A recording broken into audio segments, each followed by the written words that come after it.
इसमें कोई शक नहीं है कि ठोकरें हमें दर्द देती हैं, लेकिन याद रखिए, संभल कर चलना हमें ठोकरें ही सिखाती हैं।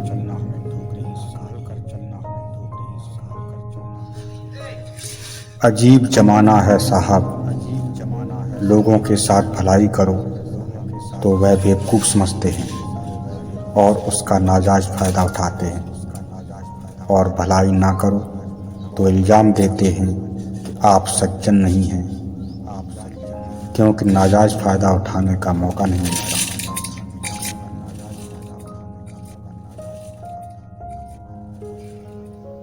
जब आप सुखी हों तो लोग जलते हैं कि आप सुखी क्यों हैं, और अगर दुखी हों तो लोग कहते हैं कि अकल नहीं है। अर्थात किसी भी तरह लोग आपको पॉजिटिव तो ले ही नहीं सकते।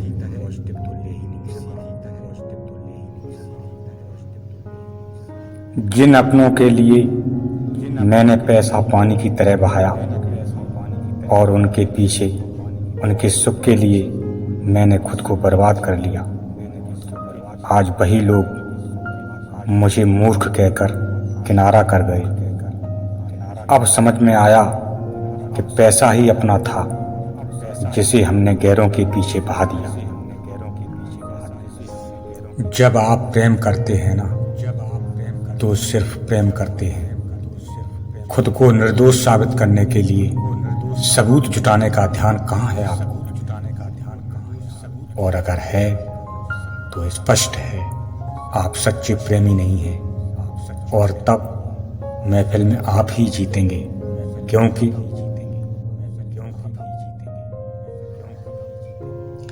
महफिल में तो वही जीतता है जिसके पास गवाह और सबूत हैं।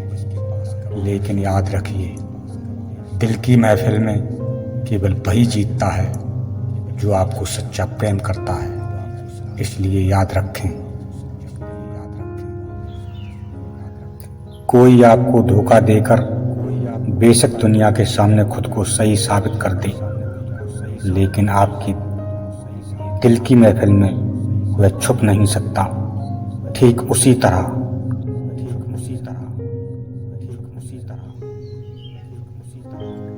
आप भी किसी को धोखा देकर उसकी दिल की महफिल में खुद को निर्दोष साबित नहीं कर सकते। और जिस तरह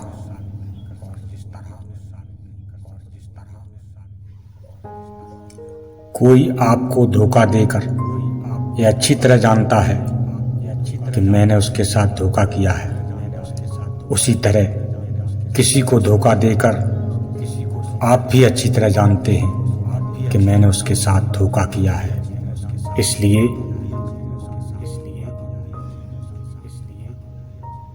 सत्य यही है कि आप जानबूझकर यह सारा दुराचार करते हैं, लेकिन दुनिया के सामने जीत जाने के कारण जानबूझकर अनजान बनते हैं। शायद ही एक सबूत है कि आप बेवफा हैं, दुर्जन हैं, लेकिन यह सबूत आपको अपनी ही दिल की महफिल में मिलेगा। लेकिन इसके लिए दिल का होना आवश्यक है। अब अगर आपकी दिल की महफिल में यह सबूत नहीं मिल रहा है, इसका अर्थ है आपके सीने में दिल ही नहीं है, शायद मर चुका है। और तब यह रहस्य भी वही जान सकता है जिसके सीने में दिल जीवित है। दूसरों की गलतियां पहचानना बहुत आसान है, और अपनी गलतियां पहचानना उतना ही मुश्किल। दूसरे लोग हमें हर अवसर पर हमेशा गलत ही दिखाई देते हैं, जबकि स्वयं हर जगह हमेशा सिर्फ और सिर्फ सही ही दिखते हैं। लेकिन जरा सोचिए, आप हर जगह तो सही नहीं हो सकते, और ना ही दूसरा हर जगह गलत हो सकता है। और तब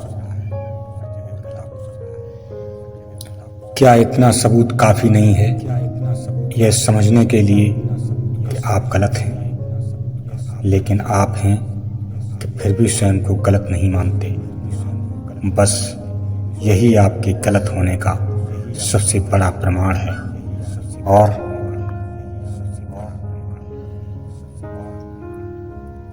पढ़ लिख कर आपको यही तो समझना था, लेकिन पढ़ लिख कर यही समझने की सामर्थ्य खो बैठे। शायद यही जीवन की सबसे बड़ी असफलता है। लेकिन आप इस असफलता को ही सफलता समझ बैठे। मगर बुराई यह नहीं है, बुराई यह है कि आज हमारे द्वारा समझाए जाने पर भी आपके नजरिए में कोई परिवर्तन नहीं होगा। बस यही शायद आपकी बेवकूफ़ी की पराकाष्ठा है। संसार के सारे विद्वान यहीं पर आपसे हार गए और फिर उन्हें यह मानना पड़ा कि आपको समझाना भी एक सबसे बड़ी मूर्खता के दायरे में आता है। और जो यह गलती करे शायद वही प्राथमिक मूर्ख है।